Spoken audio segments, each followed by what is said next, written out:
You I was were just you about were to the in end of my rant too. yeah, So you were ranting well. You were doing well. Folks, we had a power drop here. We got the rain coming through Arkansas here and the power dropped. So we'll have part this is part two of our pre-show recording, and I'll have both up for us before we even start the show, Dennis. I guess we ought to uh, start the show. Should we talk about our dynasty anymore or just move on? Just yeah, we no, let's move on. We hit the we hit the basics, high but the point. idea is, Yeah.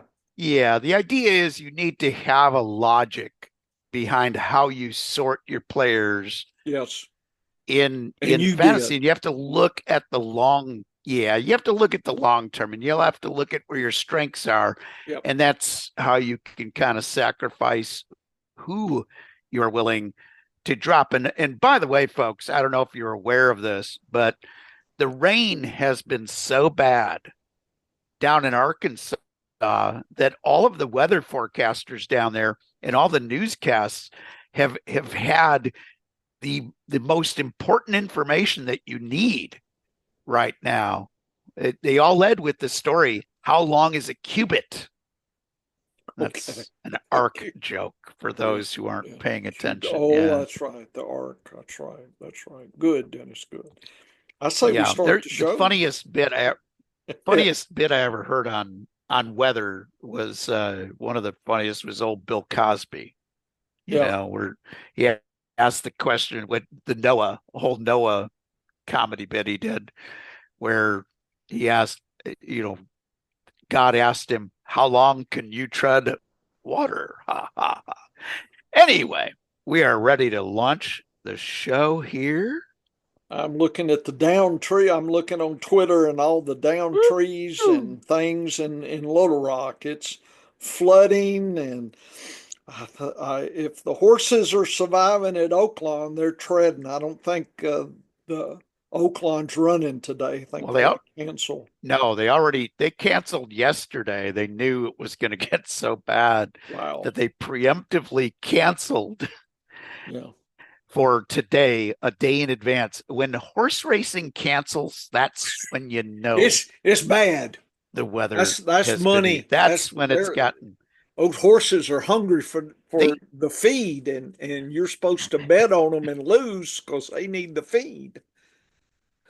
Those oats. oh yeah. And they had I knew the ice storm was bad up uh, near Woodbine up in Canada the other day when in the middle of the harness racing, they canceled the last 8 races of the night.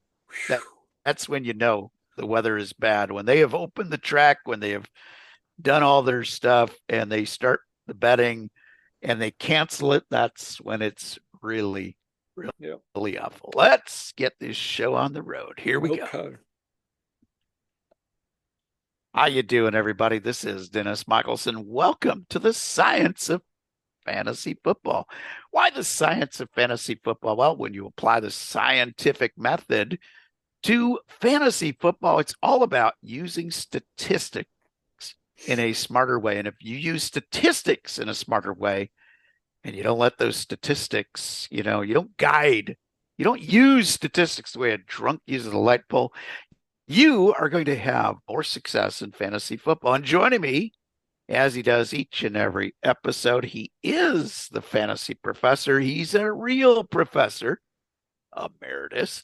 It's John Bush. And John, another week later, Aaron Rodgers still looking for a job. Oh, okay. I thought he was at the pyramids or something doing his dark therapy or whatever, hiding in there or something. I don't know. Maybe trying to St- sharpen his razor blades or something. I don't know. Whatever they're doing down there, I have no clue what he's doing. yes, yeah, still flirting with the Steelers and everybody else. I And, thought that was a done yeah, deal, right? Wasn't that a done deal? I don't it know. looked like a done deal. It looked like a done deal, but Yeah. no contract has Whew. been signed, Boy, that unless he signed in the I last hour, hadn't and I'm seen not aware of it. anything. But no, he's no. Nothing I see is going on big here. Just people No. debating the rookie slash Hall of Fame guys entering the league this year and where they're going to be drafted. So that's what I'm looking forward to is you know, the new gotta draft players out there, and lots of people talking, and I'm sure we'll hear a lot about it here. But just overall, Dennis, do we have any Saquon Barkleys out there or Bijans this year? Because running backs are usually the one everybody's hitting on. Anybody that we should just, folks, this looks good. Is there anything Dennis thinks is a gotta draft? Usually the He's gotta draft silent. He's guys, silent the here. guys that I usually the guys that I think are the can't miss Yeah, at running back. yeah. They're taken in the first 10 spots of the Okay, NFL draft. okay. Who is that this year? The only potential guy to go top 10 Yeah, is Ashton Giante. yeah. Okay. I don't know how good he's going to be. I saw an article the other day. I saw actually a little preview for another podcast, and the guy was saying that Ashton Giante is closer to Rashad Penny than Saquon Barkley. Ooh, I'm not sure I'm liking that talk. Here's the thing, Professor. Yeah. If you look at Rashad Penny, Hmm. his best season Yeah. in fantasy football, which was only a partial season, I'll give you that. But if you look at his best year that he had as a player, his MVP was actually very, very good. The problem that Rashad Penny had is he could never stay healthy. But back in 2021, when he played a partial season, it was fewer than 10 games. Yeah. Only about 7 or 8 games that he had full stats in. How about an MVP of 116? That's not bad. I mean, he's not Saquon Barkley at 150 or No, 60, but no. But to put that in perspective, if you had played 10 full games with a 116.7, that was top 10 last year. Top 10. So that's not a horrible player. Barkley, by the way, was 125 last year, to put it all in perspective. Bijan Robinson was the top at 158.8. Yep. That was a whole nother world. Yeah. But the point is, like, I could understand if you're saying he's closer to pick a player. You know, I don't know who I would use as that example, but it would be somebody who never did much in the league. Then Rashad Penny, I don't think you can forecast injuries, because if Penny had stayed healthy, I think Penny is a top 12 fantasy football back in his best years. That's not bad. That's not I'd be, for a rookie, if you say a rookie is going to be top 10, going to have a top 10 season in fantasy in the next 3 years, I'll sign up for that any day of the week. So, but that's the only guy in this class that I would say has the potential to be drafted in the top 10, and he might not be taken in the top 10 this season. The rest of the running back class, here's my problem. And again, not an expert at diagnosing rookies ahead of the draft. Okay. I only felt good about Bucky Irving because he fell to a team where he was instantly one of the top 2 running backs, without a doubt. Had Rachaad White to beat, who I liked Rachaad White pretty much. I didn't think he was a top 10 back, but he wasn't a bum. So when I look at that, though, when I look at opportunity, I'm looking at top 2 positions.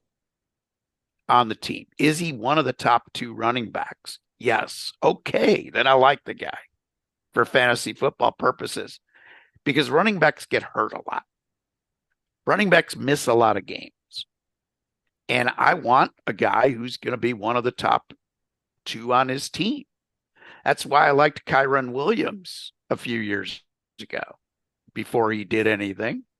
2023, before the 2023 season, he was on about 80% of my single season teams. It wasn't because I thought he was capable of a 141 MVP, which he posted. It was because I knew he was going to get a shot because there was nobody else on that roster that I liked. Chase Brown last year, he posted a 128.6 MVP. That's outstanding. That was top 7, top 6 in the league. I didn't forecast him to be a top 6, but I forecasted him to be a top 15. And where he was being taken, that was a bargain. So that's when I look at this rookie class, Professor, the problem I have is I've got about 8 to 12 guys that I kind of like. But I understand that this class will probably only yield on the low side 2 and on the high side 5 guys that make a fantasy football impact in year 1. That means they have 8 to 10 games where they were in your starting lineup for a good reason, not just because you were desperate at running back, but they were viable starters for your fantasy football team. I think there's low side 2, high side 5 of those guys in this draft, but I don't know which of those 8 to 12 are going to be those guys yet. After the draft, I might be able to narrow it down to 7 to 10. But there's a big group of the same, like guys that all look good, but I don't know their opportunity yet. And it's a huge jump from pros to college. I don't know what their draft capital is. Now, a few years ago, Isaiah Pacheco was a 7th round draft pick, and I still kind of liked him in fantasy, and he did great. Why? Opportunity. So I don't just look at draft pick where he was taken. Look at opportunity. And you're going to have that info for folks down the road, right? We'll be talking about that. That's correct. In May right and after June. right after the draft, I will target the guys that I think have the best likelihood of having an impact. And what that means is they could be one of the top 2 at running back or wide receiver on their team. Right. Or could be the lead tight end. Yeah. You notice I don't say top 2 tight end. Right. But I do say top 2 at running back or wide receiver. Right. And last year, like looking at the athlete and the player, I loved Rome Odunze. Didn't have much of him in redraft single season fantasy football because he didn't have an opportunity that looked clear to be one of the top 2. There's Keenan Allen and DJ Moore on that roster. Yeah. The year before felt the same way about Jackson Najigba Smith with Seattle. Lockett and Metcalf. Yeah. Lockett and Metcalf looked great ahead of him. But for Dynasty, I grabbed him because he was great. He's a hell of a ball player. But when you're looking at redraft and best ball, I want immediate returns. You don't get credit for taking a guy in your single season league for next year. Yeah, you don't get any credit. In Dynasty, that's a whole different game. And because of Dynasty, I'm probably better at looking at the depth at running back and saying, oh, these guys could have an impact. But it's mainly because of the opportunity. Now, if Atlanta takes a running back in the 2nd round, I don't think he's going to get rid of either Bijan Robinson or Tyler Allgeier's roles, right? No. They're pretty solid, both guys. But if one lands in Chicago, That's you got intriguing. Swift and Johnson, who are not bad running backs. If they end up as the only running backs on that team heading to the season, I'll probably have lots of both of them. We've seen what Ben Johnson likes to do, using two running backs when he's offensive coordinator. Yep. I'm assuming he will be looking for the same kind of a role for both guys this year. He's going to use two running backs. When they're healthy, he's going to use them. And if one of those gets hurt, he's going to use another one. There's going to be two running backs sharing the load in Chicago. Yep. But I don't look at trying to diagnose what a coach does. I just look at, does he have a shot at being one of the top two at running back or wide receiver? Could he earn the starting job at quarterback or tight end? That's all I look at. This season, for redraft and best ball, I will probably have 0 quarterbacks, rookie quarterbacks from this class, because I think there's better options where they're being taken in the draft or where their likely ADP is. I think there's better options in guys that have done it for a while. It's not that I hate the quarterback class. I think probably got 2 or 3 of them who could end up being solid starters into a second contract in the NFL. But there's nobody that I think has the Jaden Daniels or the Caleb Williams potential this year. Heck, I even liked Bo Nix last year. So I had 3 guys that I was taking in best ball as my third quarterback last year in 1 QB drafts because I liked their opportunity. But I don't know where the opportunity is at quarterback yet until I see how the draft organizes out. Same at running back, wide receiver, and tight end. I've got ideas right now, but it'll be refined after I see who lands where. But there's a huge group of running backs that could be really good. And there's some guys that I like better than others who might actually even fall a little bit in the draft because of off the field things that they've gotten involved with over the years, or guys that, they didn't look like they were the guy in college, but they looked good at the combine. There's going to be a bunch of guys, but I'll talk more about them after the draft, because right now, boy, I'm not even sure I don't know what I don't know. Sure.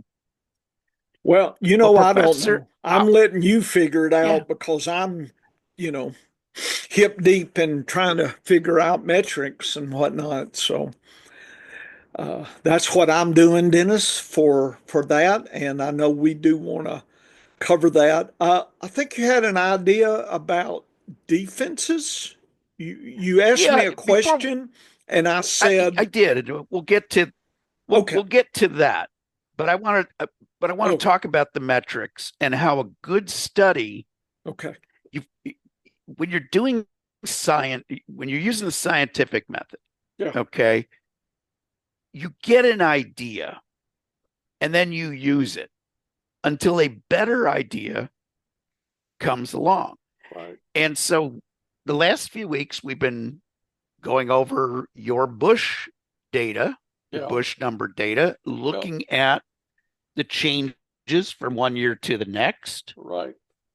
Trying to understand that. Yeah. What inspired me to do a little different of a study. Yeah. So I went back now 5 years on my MVP. Now MVP do you need to share anything? No, not yet. But just from a philosophical standpoint. So here's where I was, and here's how that has changed.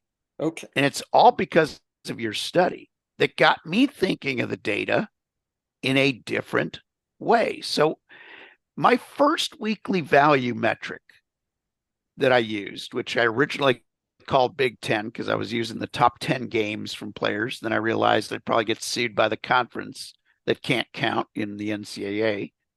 The Big Ten has 18 teams. I'm still struggling with that. Yeah. But anyway, because of that upside value, seemed to really do well when I identified the top 10 games for a player. Yeah. And most players didn't have 10 full games necessarily from one season. That I looked at a 2-season approach to that data. Gotcha. And that's how I kind of went about this whole forecasting scheme. So when I got to MVP index, I just assumed that 2-year windows was the way to go. Yeah. I've discovered after doing this 5-year study that so much changes from one season to the next. The 2-year windows for fantasy football data probably doesn't make any sense. Looking at the data individually by years, then understanding the changes into the next year might give us more forecast skill than lumping 2 years together. And here's why. Okay. Let's look at Patrick Mahomes. So in 2022, had an MVP of 152. Awesome, right? Just like world beater. In 2023, he had an MVP of 75. Using my forecast logic of 2-year windows, I combined 2 years that were very, very different. In 2022, and this will get us to our discussion on defenses. In 2022, the Kansas City defense was probably around 12th to 16th best, depending on how you rate them. Okay. In 2023, they were 3rd through 5th, depending on how you rate them. So looking into 2024, I'm figuring they're going to have a top 5 defense again. Okay. So many players coming back. They look solid at defense. So why would it make any sense? What I didn't make any sense because I lumped 2022 and 2023 together when trying to forecast where Mahomes would be. And you lump the two together and he's a 110 for his MVP forecast. Ended up an 87.5. Now, had I just assumed that he'd be closer to last year's because the defense was the same, the offense was the same, they were going to be run heavy again when they could afford to be, because they weren't going to be behind in a lot of games. And if I had forecast, okay, maybe you'll go up a little bit, and I would have said maybe 90, I would have been a hell of a lot closer than if I just averaged the 2 years previous together. So it dawned on me that each year is its own individual data set. There's a reason that a player plus or minus had a good season or a bad season. If we lump those 2 seasons together that are not the same, that is a bad use of that's a bad statistical method. We should look. This is no different than seeing a horse whose last 5 races, we just blindly average his buyer's figures and figure that's what he's going to run in this upcoming race. Instead of looking at the best couple of buyer's ratings and saying that's his upside, and then looking at the worst and saying that's his downside. And using that methodology to have a range on a horse race would be a hell of a lot smarter than trying to average 5 numbers together that were 5 unique, different race scenarios. We want to look at what the best or worst a player could do in any given season. And you can't do that unless you really narrow it down and look at things from the standpoint of what happened that season. So going into 2025, I'm not going to just blindly add up the last 2 years and figure that is my starting point. I'm going to use my starting point logically of, okay, is he going to be plus or minus last year, and Gotcha. why? And so your study got me to look at my MVP in a different way. And I think has led to an improvement in how I will forecast going forward, because I'm not just going to blindly average the last 2 years, because your data showed me that some players hold to that form, some don't, from 1 year to the next. And when I decided to start really looking what caused this player to be better or worse, it really was a stunning revelation. And so I thank you for getting me going on that way of looking at the forecast. But when it comes to quarterbacks, I think a big part of the success or failure of a quarterback is how great or how bad is their defense. And you can see that with a guy like Lamar Jackson. Okay. In 2020, he had an MVP of 133. And the defense for Baltimore was pretty average. 2021, 2022, 2023, that defense got much, much better. His MVPs dropped 121, 81 in 22, 93.8 in 2023. Last year, the defense got worse. His MVP went all the way up to 141. So defensive strength impacts the performance of quarterbacks. I'm sure of that. The only thing I'm not sure of, what is the best tool to rank a defense? Sounds like another question here. I've got some thinking about that, Dennis, actually. And but I'm gonna let you go through it because I'm chasing my own rabbits now. I shared something here. So I guess we'll let the defense question. That's tantalizing. And maybe I'll get into that. But let me start this. And I'm sharing something here called reference forecasting. The reason I stopped what I was doing was because of your question last week, Dennis. So you inspired what I'm going to go into now. That's what I've been working on all week. Is I decided, in looking at the Bush figure, that I needed to understand what the public is watching and seeing, and get a feel for what I'm watching and seeing, and how does all that compare. So that concept is called reference class forecasting. And so I looked at fantasy points per game, and it, in other words, trying to predict 2020 to 2024. So 5 years.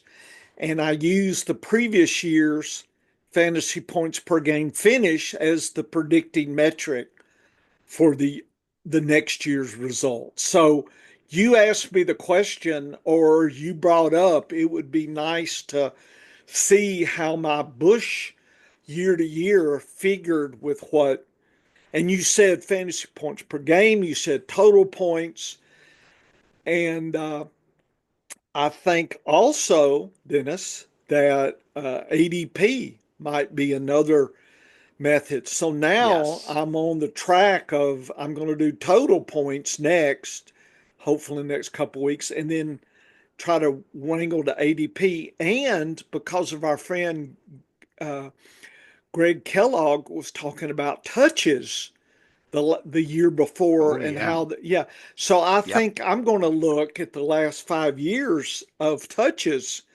and try to predict the next year's touches, just kind of see what's going on. And I'm curious on the extremes here as well. So that's inspired me, may slow me down a little bit, but that's what I'm doing. But I do have this data, Dennis. So I'm going to stop right here and you can comment, and because you don't know what this data is going to show us. And so this is all the people think I show you this. I don't, Nope. and folks deliberately do that because I don't like, and it's nothing wrong with any folks out there, but I don't like everybody preps. I think it makes it less spontaneous and it biases people to think like maybe for in other words, if I'd already told Dennis what I thought about this, that would bias his patterns because he's already thinking, well, Bush saw this. So by not doing that, I invite Dennis to give that the system one thinking, that fast and what we call fast and frugal thinking. And then it goes to system two, which is that Vulcan slow, really in integrating thinking, right? That long-term thinking. Because we have both those systems. If you'll read a book called Thinking Fast and Slow, a Nobel Prize winner who developed psychological economic forecasting or whatever you want to call it. Daniel Kahneman, he did that, got the behavioral economics, I believe is what it's called. So he proposed that we have the fast and frugal. That's the caveman response. The weeds are shaking. That's a saber tooth. I need to try to go up that tree quick. I do not have time to stick my head in the weeds and look around because there goes my head in the saber tooth's mouth. It could be just an armadillo, Dennis, or a saber tooth skunk or whatever they had 10,000 years ago. And, probably you could probably survive that, but those saber tooth cats, I don't want to stick my head in the weeds. Hey, what is that in there? Uh-uh. So our ancestors were the ones that jumped up the tree. So we have that fight or flight in us, right? And you see that with the stock market and all this other kind of quick behaviors is because we have that in us. Our ancestors, hair trigger, jump up that tree quick. Don't want the bear to get us. Anyway, so Dennis, what you It, think it, about I, everything I just said, and then we'll get to the data. so first of all, I'm well equipped to have that fight or flight mentality. Yeah. I'll tell you a quick but funny story about that. So I won't mention the city that I was in that spawned this reaction, but let's just say that I got off the beaten path one day, Oh yeah. got lost, ended up in a not so wonderful neighborhood, which I have always defined in my lifetime of if I see the metal grates on the closed stores Yeah. at night, that I'm not in as friendly of a neighborhood as when I see wide open doors, Right. wide open screen doors at nighttime. So I pulled up to this and it was a very late at night. I was trying to come back from a auto racing event that I had covered and got misplaced on my way to the hotel long before the invention of GPS. So just going off of a map, I managed to get myself lost, ended up in a not so wonderful part of town, and I'm at the stoplight all alone in my car, and out of the the side rear view mirror, I notice a bunch of people with faces covered to conceal who they are coming towards me.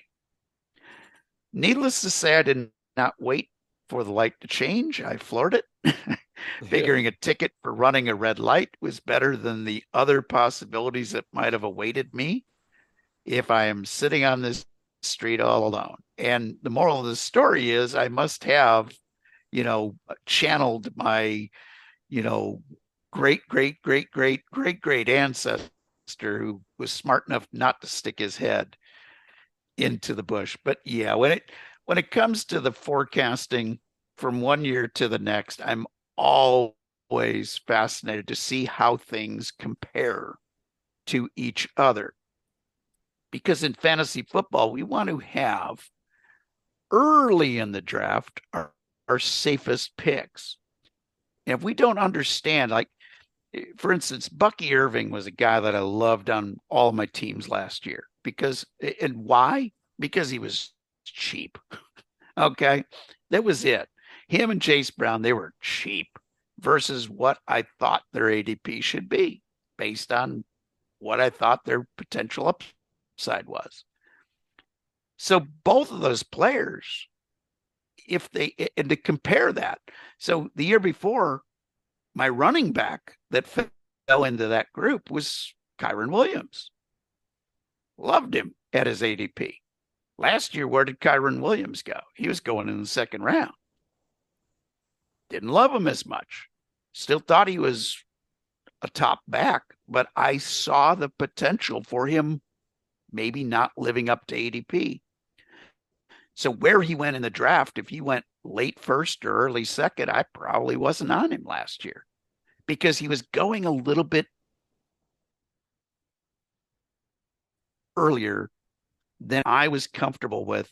And one of the reasons was I've seen too many 1-year wonders in fantasy football where they pop up, they have one great season, and they never come back to that elite level again. They might still be a viable fantasy football option, but they're not an option at their current ADP. Then there are guys like James Conner, Alvin Kamara, who always seem to go much, much later than where I think their ADP should be. So I'm very curious to see how point finishes from 1 year. Is that a good forecast? I know when it comes to rookies in dynasty drafts, one of the best things to use is draft capital. Yeah. But when it comes to veteran players, I base it on a good, solid MVP index, not just points, but I'm interested to see how points and ADP perform from 1 year to the next. Well, I'm going to do this. Like I said, I'll probably do total points,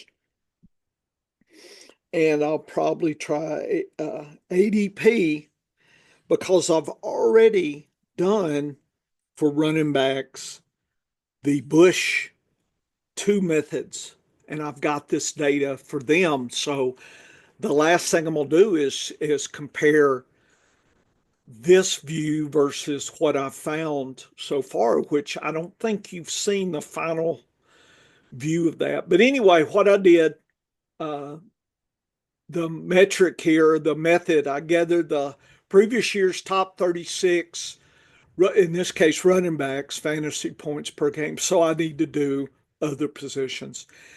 Those finishers and divide them into 3 groups of 12. And I color coded the top 12. Orange was 13th, 24th, yellow 25th, 36th, and I guess that should have been 36th, and then finished out of the top 36, so 37 and worse were the W's, or the white, and that's just, green sounds good, and yellow's back, I don't know. These are the colors. So I did that, and then I actually did the actual finish noted by the same designations of the slices of 12, and then figured out by graph for percentage, what was the success and failures. So I did it for, and I'll show you an example. This is what you see is players. This is 2023 sorted fantasy points per game. In 2023 was CMC. Okay. The worst was Chuba. And then the actual finish. And they were green. So green to green, you can see here. Green to orange and green to yellow. And if they were out of the money, if you think it's there's nothing there, and it's a W white. So I did this for Dennis, 20, trying to look at 2023. So that was 2024, 2023, 2022, I guess was here, 2021, and 2020. So I got all that data. Long story short, I gathered the actual numbers and in the green, and I figured out of the money, if you were green last year in uh, green, then this year you tended to be out of the money 15% of the time. So basically 85% in the money in the top 36. Not bad. Not bad. No. And so anyway, I gathered all that data and I look at 2024 into the three segments, and I looked overall at the data down here, the top 12. Uh, uh, so 12 to 12. So green to green was 50% over the last 5 years. In the 13th to 24th was 28%. So overall, 78% of the time, if you were green last year, you're going to be green this year. So this can show you that half of these 12 should be back in the top. And 78, so 80% of these should be in the top 24. So we're talking all the way down. So the trick is who's out, who's in kind of thing. Oh, The yeah. orange, yeah. Yeah. So these guys, only 22% of them. So what about two of them should finish in the top 12? So basically 10 should be out of the top 12. And 27% should be back in the second slice. So only about 50% of these should be in the top 24 next year. So this year. Wow. So there's going to be some losers, Dennis. And then these guys, only 20% make it back from the yellow Ooh. to the, yeah. So basically, it's almost a kiss of death, right? Only two of these have a shot in the top 24. So going to be a lot of losers in here. I think a lot of people are going to get tricked here. So if you assume CMC is not one of those, then on average, one of these others comes with him, but the rest of them don't, Dennis. Rut row.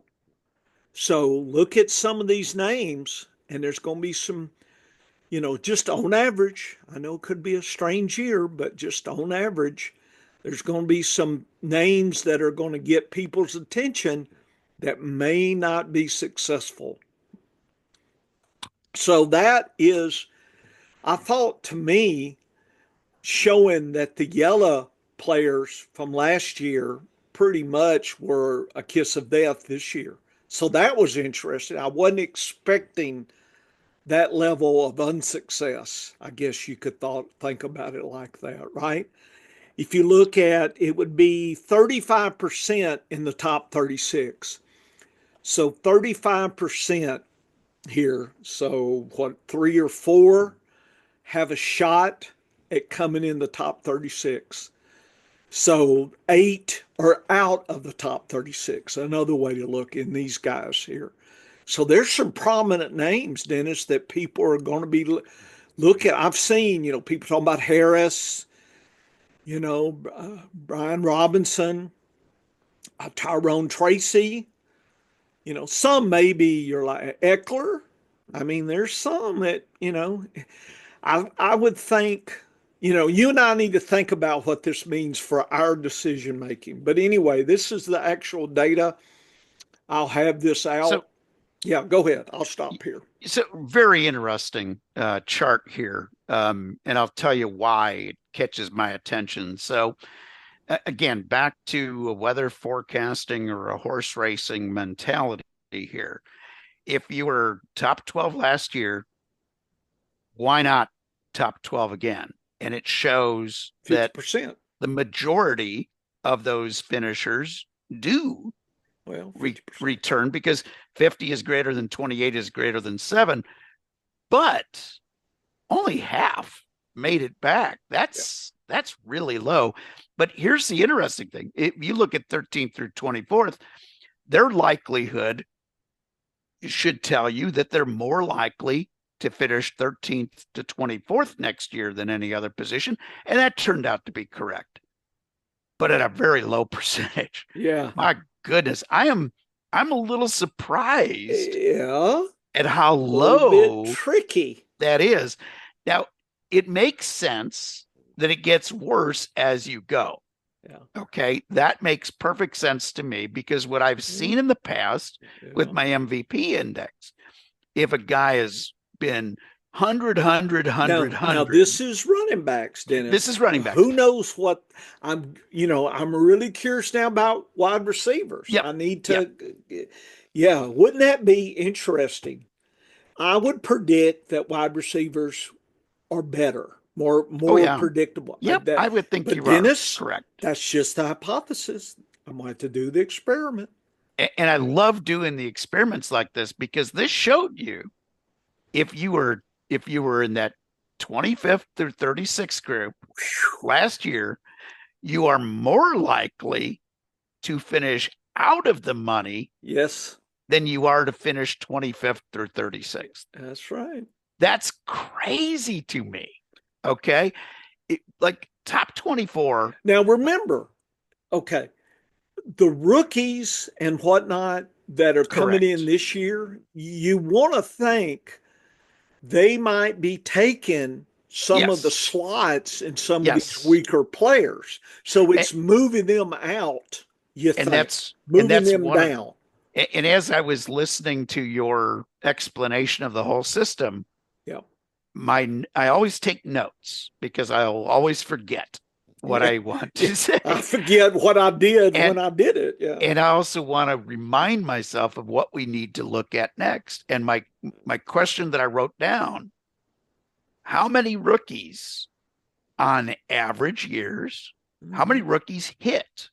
So the top is that 12, the top 24, the top 36? A-Chain was number 6. He was a rookie, wasn't he? No, he was second year man.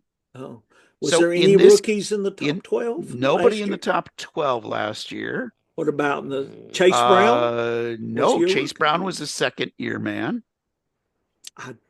So Bucky Irving? Bucky Irving was the only guy. Okay. And then in the 25th through 36th group, the only rookie there that I noticed was Tyrone Tracy. So you had 3 rookies make the top 36, 1 in each batch. Yeah. Last year, or actually none in the top 12. Yeah. Isn't that interesting? You had actually 2 rookies that made an impact last year, 13th through 24th, 25th through 36, 1 in each of those batches. And last year, and Dennis, but before I forget, I got the preceding 5 years. If I can send you this, if you want to dig on that, the rookies, if you want to star those in the data, you could print this out. And if you're curious, if you want to follow up on that, I'm going to be probably wide receivers. I'm very excited about this data. And what this tells you, though, is if I go through, and I'm going to go through the study and do rookies. Yeah. I want to know what is the potential of a rookie. Because if I look at the last 5 years and I see that making the top 36 only average about between 2 and 3 per season, I'm not going to forecast 6 rookies to make the top 36 going forward. Now, it's just like I said earlier in the show. Of the rookie class this year, I expect 2 on the low side, 5 on the high side to have a fantasy football impact this season. And I would define top 36 as having a fantasy football impact. And we saw that only 2 did last year. Now, I think this crop of rookies is a little bit better than last season. And so my hypothesis of 2 to 5 is pretty legit when last year you had 2 in a down rookie year. So Dennis, I like that idea. When you've read things on Twitter, nobody's talking this way. No. People would be shocked to see that half of the top 12 made it back to the top 12. If you would have asked me before the show started, I would have said 75%, 70 to 75% would have been my guess. This is over 5 years. This is 5 years, but I would have guessed over 5 years, 70 to 75% would have been back in the top 12 the next year. And I would have expected about 85% to be in the top 24 and only 78. So I'm a little bit, my perception is greater than reality. Yeah. And like I said, I've got the year. I mean, you can look at all the other years, Dennis. I can send you this if you want. Okay. So now notice these numbers. Look at the orange. Mm-hmm. When we look at the 2 Bush numbers, okay, and if we see Bush linear regression versus Bush slice, so green, they tend to be in the top 24. If you'll look under GG right here, I've got it in red. 53 and 30 is 83%. So a little bit higher than the other top 24 was 78. So a little higher. That was happy.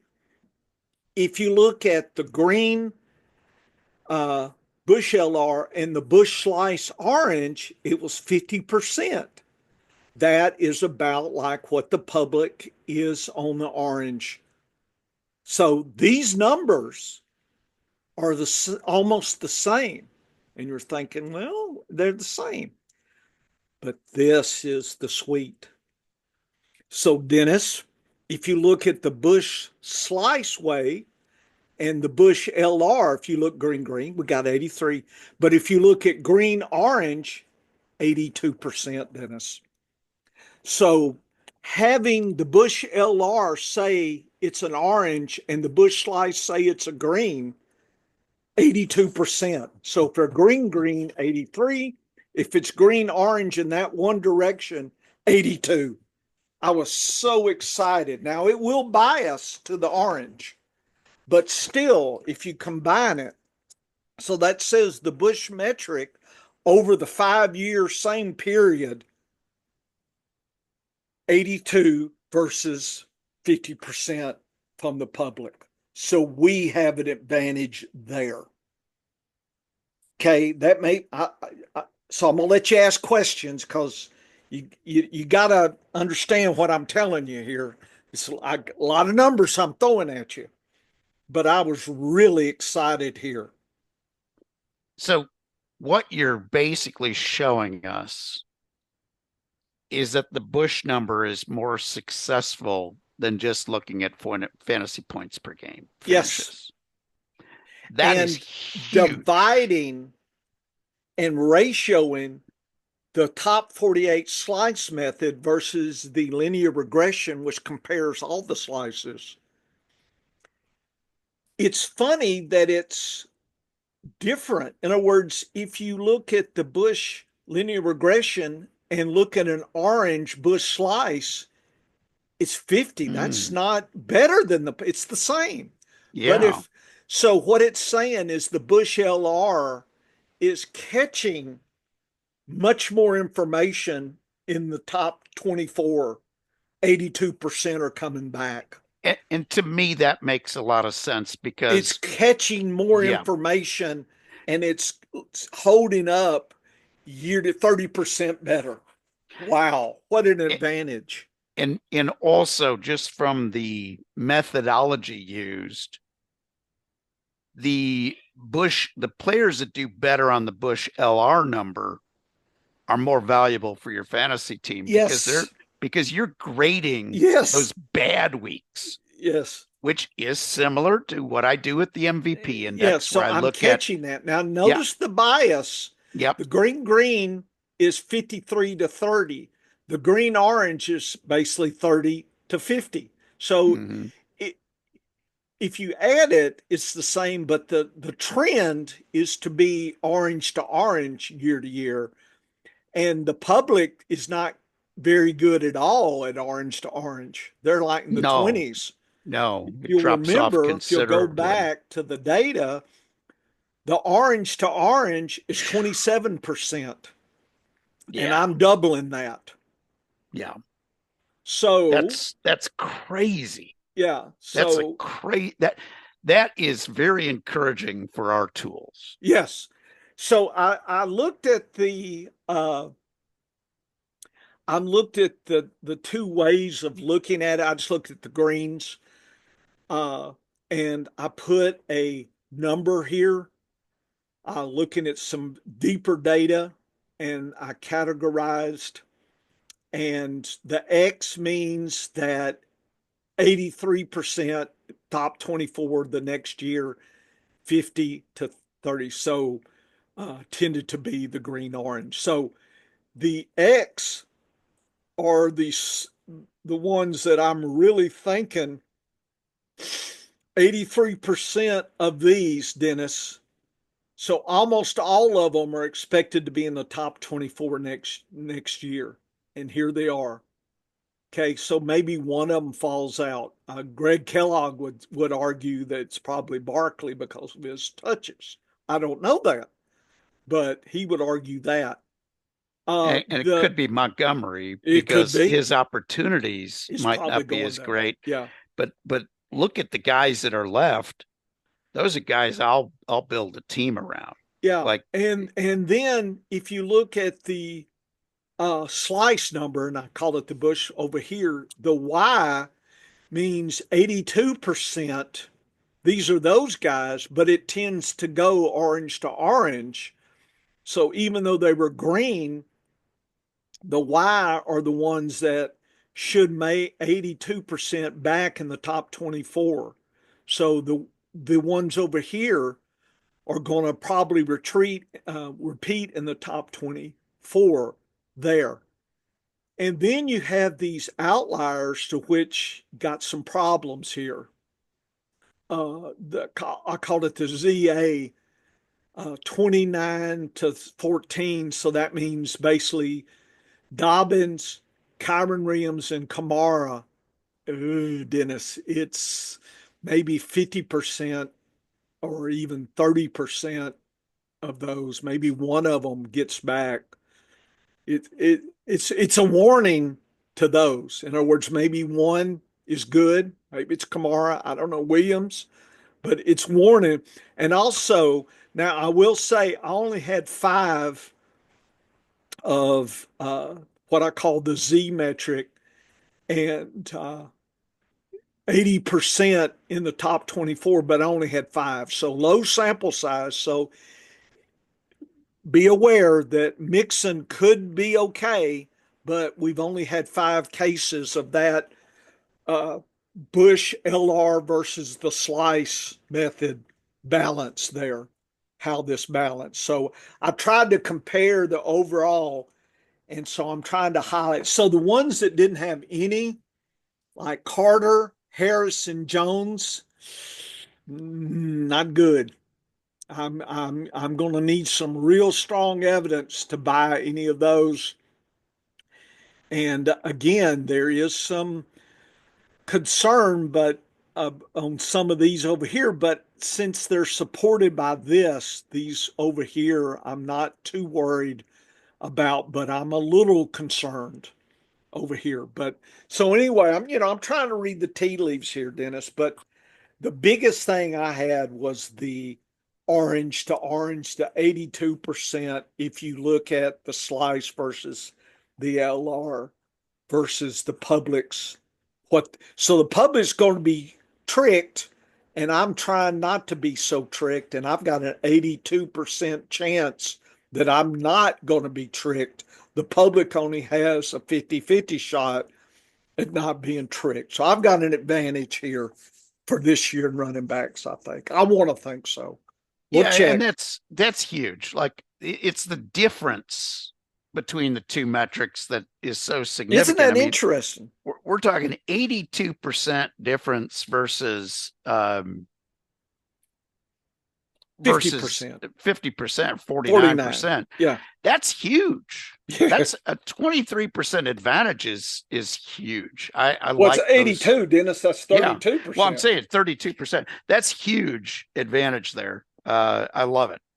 Yeah. So I know for people that are maybe a little math challenged there, this can get tricky, folks. But, if everything was laid out sweetly and you didn't have to work for it, then then it would just be draft position would determine who wins, kind of thing, and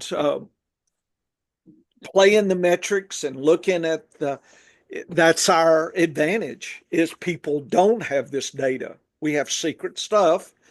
And you're saying, why you call it secret? You're publishing it because nobody's listening to us. Then, that's sad and that's fine. I don't care.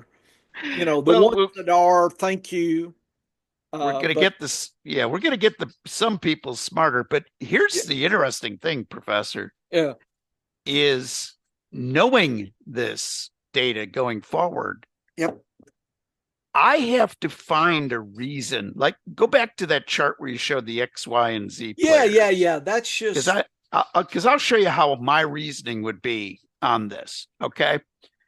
Well, what you're seeing, this is the top 12 from last year with the LR metric. This is the top 12 with the slice metric. So they're there are two ways of looking at the Bush number. So when I look at this and I look at your X players, for instance. Yes. Okay. And we haven't done the study on touches yet. So Saquon isn't off my draft chart yet. Nope. But we'll do that research. But right now, I feel really good about Jamar Gibbs, no change in his team structure. Bijan Robinson, no change in his structure. Josh Gibbs, no change. Derrick Henry, no change. And Saquon Barkley, no change. David Montgomery might have a change. We don't know yet. So I look at those X players and I'm like, okay, 4 of those or 5 of those 6, I feel pretty good about. Okay. Yeah. 5 of the 6 I feel good about. That's 83%. How crazy is it that your numbers say that I can feel pretty confident about 83% of those players? And using the logic on those guys got me to that point. Now, here's the flip side of that. So Michael Carter, sub, didn't play enough games, not likely to play enough games this year, not worried about him. Tony Jones, same thing. Not going to be in a situation to perform, but when he had his limited chances, he did okay. Now, all of a sudden, we get to August, and either of those guys is on the top 3 of a depth chart. He Right. might be an exit round running back, last round in the draft guy Yeah. to take in case there's injuries, because that's how they got playing time last year. Najee Harris went from a very poor offensive line the last 2 seasons with Pittsburgh.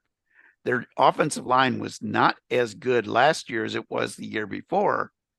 Right. And it was even worse, or it was even better, I should say, in 2022 when he posted good numbers. Now he's going to be behind a solid line with the Chargers. So he might be one of those guys that can defy those odds. Likewise, Alvin Kamara, Kyron Williams, J.K. Dobbins. Okay, Dobbins might not be in a equally good situation this year, so he gets eliminated right away.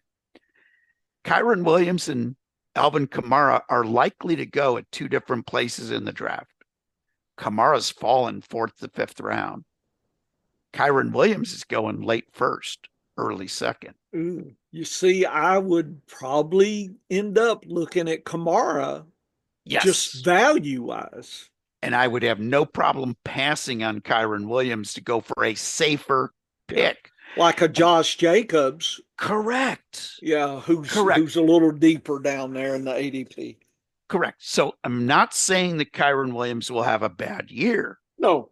What I'm saying is this data shows us that there is a risk factor. Yes. I don't want risk factors in the first 3 rounds. First 3 rounds of a draft, I want guys that are bulletproof, that I can play at running back or wide receiver every single week without. And Dennis, remember, we're going to combine our metrics and have a closer. We're not having to draft today. No. But so I'm not, I'm not final decision on any of these folks. I'm just showing you, if we were drafted today, this would be, as Dennis has identified, the risk issue. If we were drafted today, this would be something Dennis and I would have to discuss. If we were drafting the 9-out team today, this would be part of our discussion. Yeah, and this is how I attack each draft, with understanding. Like, let's look at your Y players. Achane, only an injury concern. Otherwise, feel good about him. Yes. James Cook doesn't have a contract. We don't know if he's going to be playing with Buffalo or not. He could hold out. He's got a contract, but he's not going to play unless he gets an extension. So there's a risk there. There's a risk there. So if I was drafting today, I'm avoiding James Cook. Yeah. Chase Brown's in a great situation again this year. But let's say Cincinnati grabs a running back in the first 3 rounds of the draft. Now, all of a sudden, my whole view on Chase Brown has changed. But as of today, I feel good about Chase Brown. James Conner, he's going to split the backfield with Trey Benson. We kind of know that going in.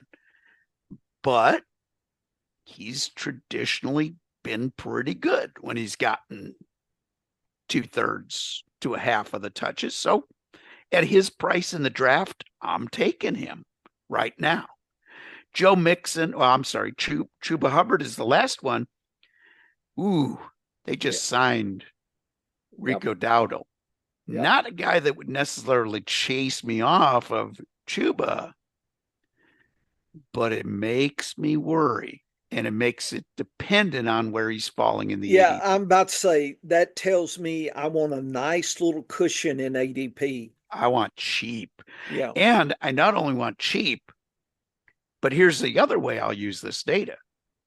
I not only want to get Chuba Hubbard at an affordable price. I want Dowdle in my best balls too. Yeah. Back him up with Dowdle. Yeah. So all of a sudden I've got both and I don't have to worry. Yeah. And that's the strategy that I'm really thinking I'm going to employ much more of this year.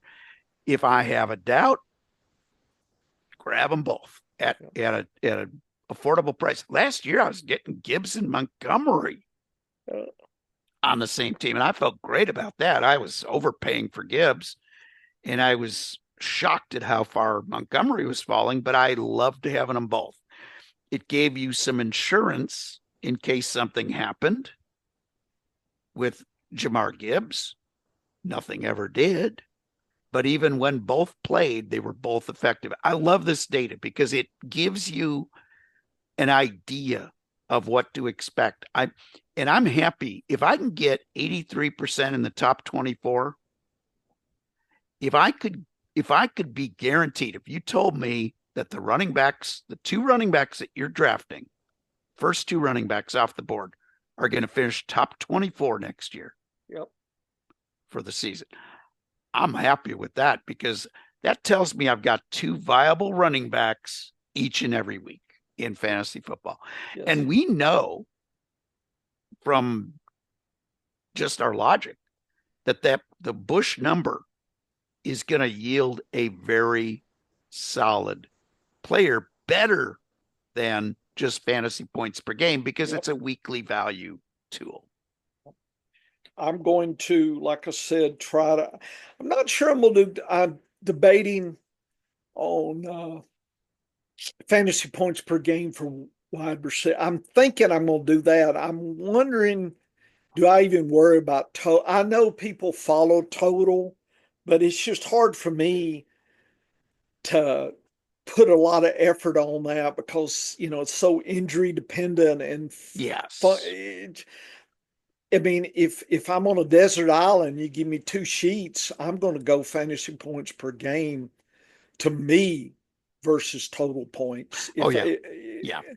So, but I'm thinking maybe an ADP study, but I think that's kind of funky as well with rookies and all sorts of things. But I like fantasy points per game. I think that people are going to be wedded to that. I think a lot of the drafting platforms will have metrics so that people, when you draft, and I'm not going to do the study this year, but I think plus or minus 5 or 6 names, Dennis, on what the platform gives you is where most people sit. People would feel really bad dropping down 10 and grabbing. I think I don't think people are brave enough. So I think if we're in pick 11 and we're going down to 19th or 20th picking Derrick Henry, people going to be, man, you sure jumped early. He. And, we're still laughing at that pick and for the draft night out. And I think people get locked in. And I don't want to be biased, Dennis. I think that's something you should practice, not being stuck with what the platform gives you the next 5 or the next 10. Because remember, your screen only shows you so many names. Yes. If you're doing, and see, that's why I don't like a 30-second clock. Because by the time you scroll down and you're worried, and here's 10 seconds, and 10, boy, I really like him, but he's way down there. He'll come back next time, and maybe he doesn't, and you're mad, and then you're really pissed, third pick, and you've lost your secret player, and you're mad, and you're angry at somebody next to you, and they grabbed your guy, and then it just knocks you out of your rhythm. I don't like that. I don't like that. No, and here's been my strategy over the last 5 seasons, and it stayed pretty solid. First round, I'm going 7 players past ADP with no problem. Okay. So I'm looking at available players all the way down next 7 picks, next 7 guys in ADP for first round. As I go each round, I'm going farther and farther back. By the time I get to round 3, I'm looking all the way 15 picks past ADP, current ADP. I'm looking at the next 15 players that are on that board, according to ADP, if I don't find somebody in those that meets my needs of being at the right MVP level of forecast, the right risk tolerance per round, I'll go farther. But that's kind of how I've been going. So it ends up being, if you'd average it out, I'm looking at +7 from ADP round 1, +10 round 2, +15 by the time I get to round 3. And I'm probably staying about that 15, maybe as long as 20 as we get farther into the draft. And it's not something that I hold 100% to. So if I'm drafting 9th in the first round and I go down 7 and I still don't think those are the premier guys, the safest guys, I might go down 8 or 9 or 10 till I find that safe guy that I love. But the key is I have a starting point and I have a strategy. And I'm not worried about, if I rate a guy as the 3rd best running back, for instance, and the ADP on him is RB20, I'm not taking him at number 3 off the board. I'm waiting a round or 2 because I know he'll fall. Or if he doesn't, then I'm playing against a shark equally smart as I am, and I'm going to miss out. But most of the time, I'm not going to miss by 17 position points on ADP. But that's the strategy that I use going in is I'll be, okay, I'm willing to wait around. Then I get to the next round. I'm willing to still wait around. Versus he's the 3rd guy on my pick. First 2 running backs are gone. I'm taking the 3rd one. Because when you do that, you lack the ability to double up on value. I like doubling or tripling up on value every time. If I can get my RB3 and he's the 5th running back I chose, now there's 2 good things that happen. One, if I'm right about him, he's still on my roster. If I'm wrong about him, I've got 4 other choices to start any given week. I like to have choices because I realize that as hard as it is to believe, I'm going to be wrong on occasion. And I want to I know, it's shocking. What? Shocking to admit. I'd like to have an out. For instance, again, coming back to a weather forecasting scenario. For years, when I did forecasts for municipalities or airports for how much snow they were going to get, I didn't say, okay, you're getting 6.2 inches of snow. That's it. That's your forecast. The information I gave them was 4 to 7 inches is the most likely amount that you're going to get. If I'm wrong about that forecast, I think it could be more. It could be 7 to 10. And then I put the percentages down. And some weeks it might, or some forecasts, it might be 80-20 on those. Some it might be 70-30. Some it might be 60-40. I never did 50-50 because that's not, I don't want to give a coin flip to the client. I want to make a decision for him. So 60-40 be the lowest I would go on uncertainty between those 2 categories. But here's what it did for the client. A 4 to 7 inch forecast with an alternate of 2 to 4 is a much different situation than 4 to 7 chance of 10. If they know there's chance of 10, they're going to staff in a different way, and that gave them more value. In fantasy football, if I've got a guy forecasted an 85 on MVP, but I say, if I'm wrong, he's more likely to be to the high side than he is to the low side. His upside, if everything goes right this year, could be 105. His downside, maybe a 70. And I'm figuring 85 is a of mid ground between the two, and I'm leaning a little bit more towards the high side. That's how I handicap a draft. So I'll pick a guy and say, you know what, this guy, I like him as my RB5, but man, I'll take him as early as RB3. So now there's two RBs off the batch. His ADP says he's going to be gone before the next round. He's my third guy. He's my pick because I like his upside and his downside. If I'm wrong, I want guys that'll be top 24. And this data that you just showed today lets me put some percentages to it. And that's valuable when you're forecasting in fantasy football. Yes. I think I'm going to do fantasy points per game for wide receivers next week. I'm going to try to get that for us.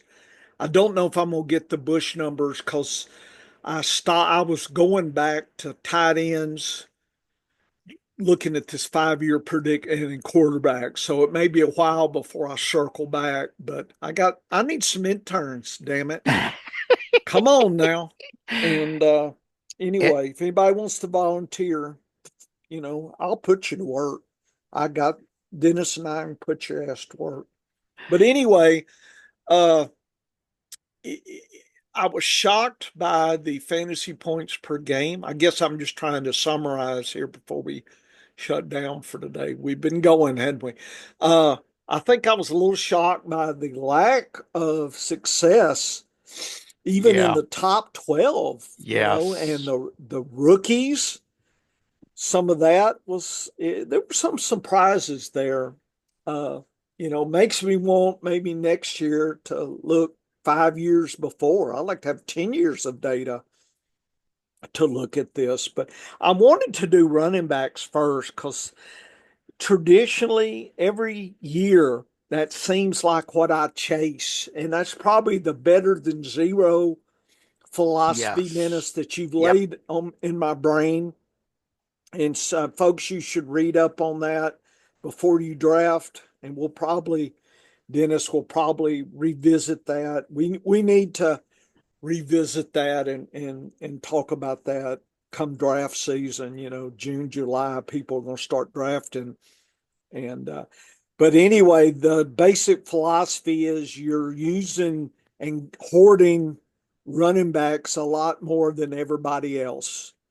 Your rookies, your high upside, your opportunity players, and then you get your team solid built with the mainstay, kind of like our dynasty, Dennis. I think our wide receivers are pretty tight, pretty good, and we're going to be chasing running backs the whole season, and that's a usual thing that we do. And your Bucky Irwin pick, man, that was so good last year. That's what got us number 2. Thanks very much putting us in some money there. That was great. I'm ready for number 1 pretty soon, Dennis. I'm ordering that. I don't know if it's this year, but we just need to keep staying in the money, keep it churning. But I think we'll be chasing running backs like everybody else this year as well. That's just my usual thing. You and I do that, and Dennis will, his opportunity metrics or whatever his opinions are, and we need to figure out a way to make that a metric so we can measure it. Dennis, I mean, people have opinions, folks. That's great, but if you can figure out a way to put a probability, Oh, yeah. and you can test then, like if you think your running back is in the top 36 this year, how good are you? Look at the last 5 years of your diary. Is that really true? Are you under? I mean, are you, really good at that or really bad? You just need to know. But if you don't ever chase it or you get mad about, week 2, Dennis, damn it, I've drafted X, Y, and they're bust for the season. I love the old 1 week bust, and you'll Oh, see yeah. that, or the 1 week wonders. I told y'all he was going to do good. Catches a touchdown week 1, and it's look how smart I was. I knew, and then he doesn't catch another touchdown, then they're mad again and angry. And this is all luck. I love that about week 2 or 3. It's all luck. And this is random. And I'm never playing this game. It's like the horse races, it's rigged. Those Yeah. jockeys are pulling. I've seen him pulling. You folks, we've been at the track a long time, and everybody gets mad at themselves. And I knew I should have did this, or that jockey pulled it, or he was waving a stick before the race, and I should have known that meant he was going to lose or win, or that jockey was as hands of stone. Dennis wasn't moving. You know, just all sorts of crazy stuff that starts happening, but if you horse racing really makes you understand the usual prediction. And like I said, every year in Twitter about the week 1 or 2, this year's going to be overreactions, and it never stops. We go No. through overreaction season, best ever, worst ever. You suck, or you're a genius. I love to be a sucking genius, Dennis, depending on my week. I told you my professor said, Bush, you're an idiot, but compared to everybody else, you're a genius on that test. Okay, I'm an idiot genius. So I've been an idiot genius, Dennis. So I know what that's like to be Oh, yeah, it's crazy. It's well, coming again, folks, and you're going to see it. And yeah. you just got to let all that roll off, and whatever, whoever the draft coming up, they're going to say, well, the RAS score was this, or everything's going to be explained by some metric that they're going to dig up, Dennis. I don't know what it is. We don't know now. Color of his cleats or something. Something is going to tell you something. Because at the racetrack, you always bet the first gray run away or something. People have all these sayings, right? And the horse that takes a crap right before the race, there's the winner because they're lighter.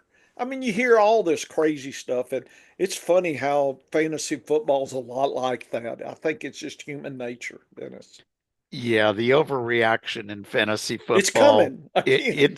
it's coming. It always Oh, does. And the rookie overreaction is oh going yeah, right now it's because going. people are either guaranteed, they're either being measured for Yeah, their Hall of Fame jacket, yeah, or they're the worst rookie to ever come into the league. And there's yeah. no middle ground, and there's no understanding of a range Of of outcome. logical conclusions. It's funny what you said about your professor, because I back in my junior college days before I ended up at Purdue, I had an organic chemistry professor who was from Northwestern University and decided he was going to teach the class the same way he did when he taught at Northwestern.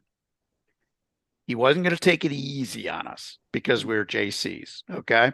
Yeah, And I remember the first test I got back, first big test, 4 weeks in. We did, he did, he did, well, he did mini tests every 2 weeks, and every 4 weeks we had the big test, so we had our little test that, was only so much of our grade. And then we had midterm that was huge, and then our finals. So, first big test that I had with him, which was like, I walk out of there and I'm going, whoa, that was tough.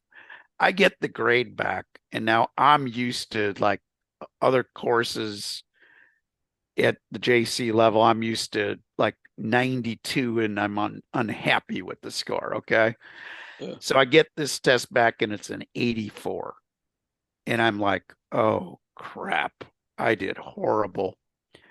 And so I went up to talk to the teacher after the class, and I said, man, I know I probably should be happy with an 84, but that's pretty low for me. I'm unhappy. I mean, what can I do to get better? So he says, here's what I'm going to do. I'm going to show you the scores that the class has gotten the last 3 years on this test at both the JC and the university level. when I've been teaching it. My 82% was in the top 5% Yeah. of results. He was like, this is why I grade on a curve, Dennis. Yeah. I'm making this test tough. Nobody's scoring a 90 on my test. I'm sorry. I'm teaching this class as if you are going to be a master's student someday in organic chemistry. I don't care that you're going into a different discipline. I want this to be a tough test for those who organic chemistry is their major. And my whole point of view changed a lot after you got to see that and you understood that it's not just the flat score, it's how you do against the rest of the class. And in fantasy football, I don't need to be perfect. I just need to beat the rest of the class. And I have an article coming, probably will be done in the next week for the editor to take a look at, but it's called Philosophically Speaking, where I'm going to have brief little explanations of MVP theory and upside index and my best index, why those work in a very concise, what they are, why they work. I'm going to talk about our method of using different indices. I'm going to talk about my running back theory, my better than zero, and the opportunity index all in one article. It's not going to be 7,000 words. It'll be concise. What? It'll give you the lowdown on what each of these mean when I talk about them and why we got there. But it's called Philosophically Speaking. It's in the works right now. But the idea is to kind of let folks see what I see and how I got there. This is 20 years of understanding weekly values are the way to go. I spent the first 10 years of fantasy football playing, looking at total points and points per game like everybody else. That has evolved over the last 20 years. And I'm going to take you through that journey briefly. This is the Reader's Digest version of explaining each of these things, but I think it'll be valuable. Also, on the research side this week, I am going to grade how many rookies finish in the top 12, top 24, top 36 in fantasy points per game. Not total points, but fantasy points per game. And I'll report back on that. Good. Next week. Save me some time. Yeah. So those are the things I'm working on. I'm also have a that 5-year study where I'm looking at what is a good player in fantasy football? What can I expect from this guy? If I'm expecting this, what's his potential from year to year? How many players hit different levels in fantasy football at the different positions? And I think it'll be fascinating to look at because I think you'll be shocked at how low the number is. We all expect so many players to be so great. Yeah. And I think you'll be surprised when you see it broken down by MVP, how hard it is to achieve an 80 plus score at any particular position. And it varies by position. I like it. So all that's coming. So head on over to the scienceoffantasyfootball.com. Lots of stuff to check out. Also encourage you to check out the professor's YouTube to check out all of the old past stuff. Yeah. Old past stuff. You will learn a lot from the professor. And of course, head on back here next week for another edition of the Science of Fantasy Football. Get to work, folks. All right. That is good nice stuff, man. Those numbers fascinate me. Oh, yeah. I'm always, I know that perception and reality are two different things in fantasy football. Yeah.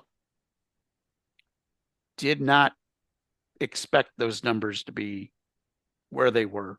That, Yeah. Like I said, so I can send you this if you want. Here was yes. like 2019 fantasy points sorted. Look at CMC 29. What a year. Dalvin Cook, remember him? Yep. Old Henry still there, and then all the way down to Ronald Jones. Poor Ronald. And then this, Dennis, by color is showing what was 2020's actual. So using 2019, here was 2020, and then here was the next pairs, the next, like I said, the next, and then the next. So I got all the, so the G's, the Y's, the O's. Now, I didn't look at say that you could break it top six year to year. So, I mean, you could break it and slice it any way you want. Maybe down the road, get 10 years, maybe we'll have enough data to slice it into sixth, the top six, what do they Yeah. repeat? Yeah. That kind, Yep. Yep. but I would like to get 10 years of data. But anyway, I've got this data. I've uh, got the metrics here, and then I tried to summarize here and, got some, kind of thing here. Yeah, look at the yellow. As far as in the top 24, 20% make it back. Yeah. 65% out of the money. It's like Wow. if you're, it's almost like you need to just, better to ignore versus try to nitpick. In other words, your time, if you're limited, this is not where you want to spend a lot of time trying to hack and slice, No. Dennis, because the No. data is saying they're going to be out of the top 36, most likely. In other Yeah. words, the time spent on, time on task, it's better to be elsewhere. I think the green are going to be obvious, but the orange was the surprise. 48% in the top 24, 35% out of the money. So, and if you look at it that way, it's 13, 16, and 16 is orange, and then 10. So, and then 21 out of the money out of 60. So 35% completely, what a waste. So, Wow. and, so you can look at that. And by the way, last year was the best year from orange to orange, orange to green was 5. Wow. But the worst year was 2001. So looks like it's 2 or 3 is kind of the median there, Hmm. that kind of thing. So again, I think 10 years will be better than 5, but this is the data as it stands today. People can look at this and figure it out. So I can send you that. And I was thinking about making a video of this, but I just hadn't got around to it. In other words, should I stop and do this, or should I go do more data? And I'm wanting to do the finding out versus stopping. And like I said, some of the 2 or 3 that are listed, and you're probably, why don't you help us out here? Well, nobody pays me to do this, so you're getting to see what I do. I'm just sharing what I share, but yeah, if I was getting paid a nice salary, yeah, I would probably stop and do that. But and you're saying, why don't you do? Well, my argument is this kind of stuff doesn't pay you, because if it did, people would already be looking for Dennis and I, right? And their websites would already have stuff like this. I don't see it. Rarely do I see anything. There's a few folks out there. Good for No, you. and I It's think just not. It's just not what people want, well, Dennis. there's different there's two different tasks at hand here. Okay, we're not worrying about being the most entertaining No. people. What we're concentrating on is being the best at data analysis. And now I'll tell you, doing this 5-year study, Yep. and especially when I look at running backs and seeing how fast guys disappear. So looking at the top 20 in MVP, and these are guys that played 10 or more games. Okay. So it's not just anybody. They had to play 10 or more games, which is my number for having a really solid, useful season for you in fantasy football.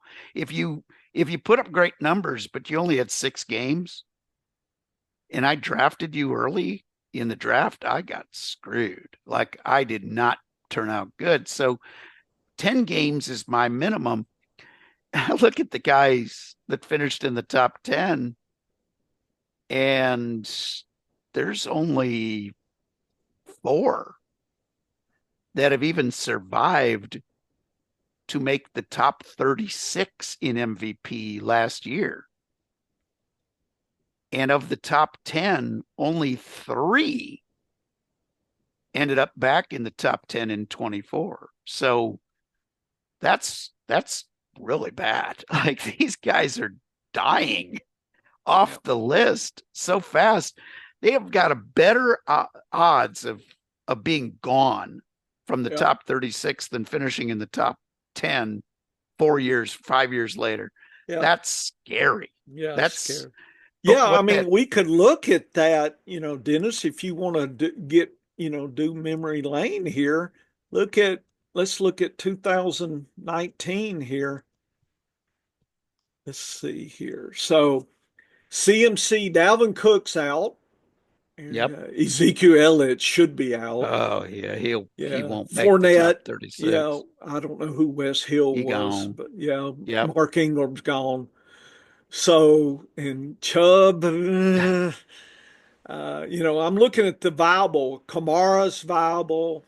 Yeah. Barkley, Eckler, Jones, Henry, CMC, But it's not like, you start, look at the next. Melvin Gordon, Kenyon Drake, remember him?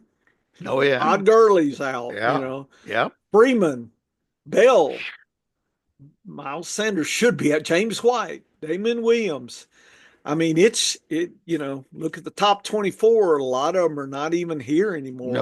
No. Yeah. So you can look at that as well. And what that tells me is a couple of things. Really start worrying about my guys as they get in dynasty older. For sure. Yeah. And like right now, like my gut feeling tells me that next year that I will rate Alvin Kamara to be in my top 10. There ain't no way in hell I'm taking him in the top 10 at running back.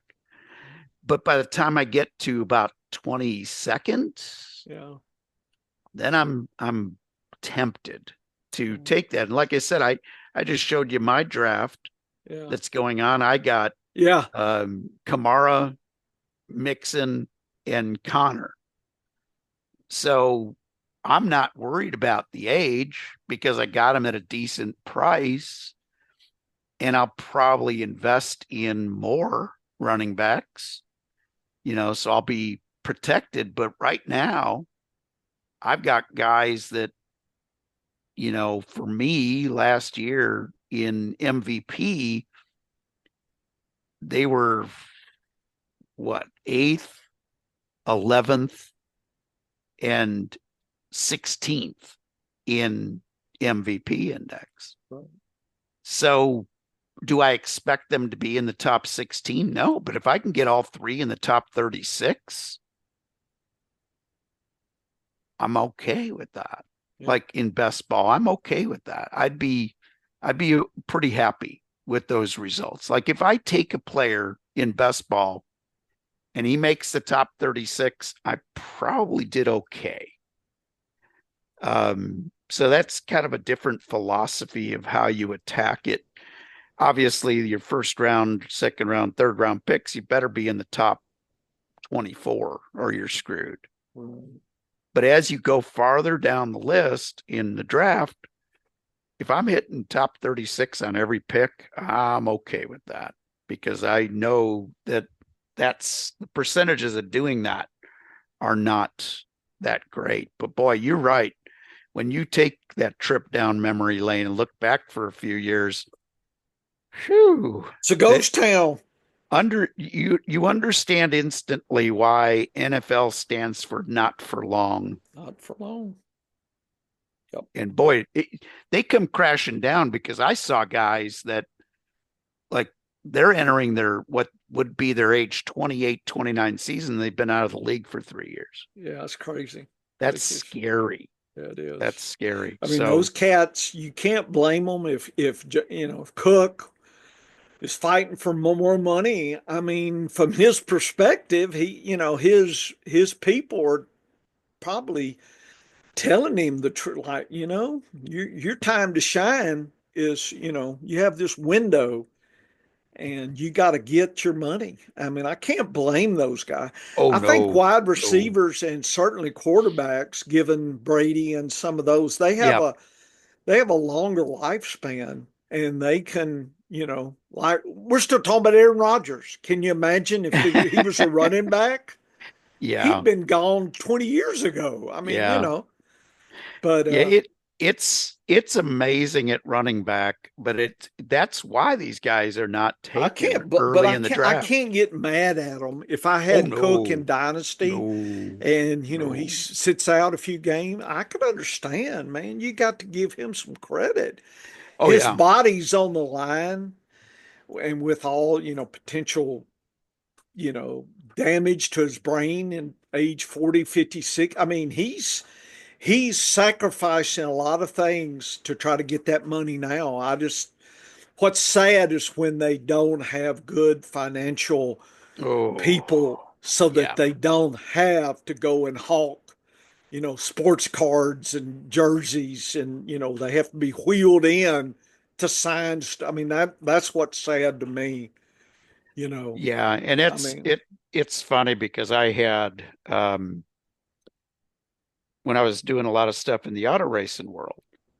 Okay, I one of the guys that I got to know is the agent to the stars. right, And what he told these guys was the first big contract that you get, I'm going to make sure that you and that you're set for life. right, Like you're not going to spend all this money. If you put me in charge of being your agent, I'm taking a big portion of this money and I'm putting it to work for you. So if you crash out next year, you are set and your family's set.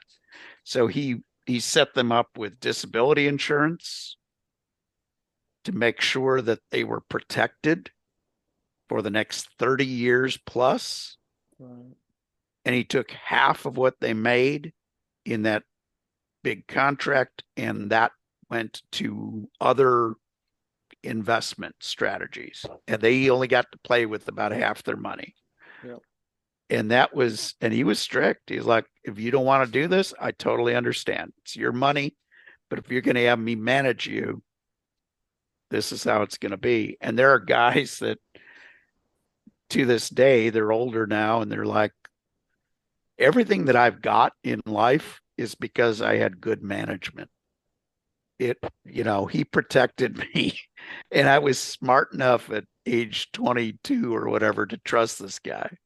And I trusted the right guy, and sadly, and with some of these guys, like the sports agents, that's why Leon Spinks had to do whatever he could to shill for money because he was totally taken advantage of yeah. by promoters and bad agents. But you're right. I have no James Cook. God bless you for getting that second contract. We know how rare that is Yep. to survive in this sport. So it's really amazing though. If you look at the top 10 from last year in MVP, only boy, how many? Like one, two, three, four, only five of This is remarkable, Professor. If I look at the top 12, so I look exactly at the same numbers you're looking at, Yeah. 6 guys, 6 guys. 50%, just like your Bush. Yeah. We're looking at the stats in two different ways and getting the same result, which tells you how fragile that top group is. Yeah. It's scary. That's a great comparison, though. I'm going to have to make that same comparison myself and see how it goes. But great data as always, Professor. Yep. Let me stop recording. Anyway, hope people enjoyed. We got 2 versions, plus or minus the rain. Killed my internet or my Starlink. Here, let me stop.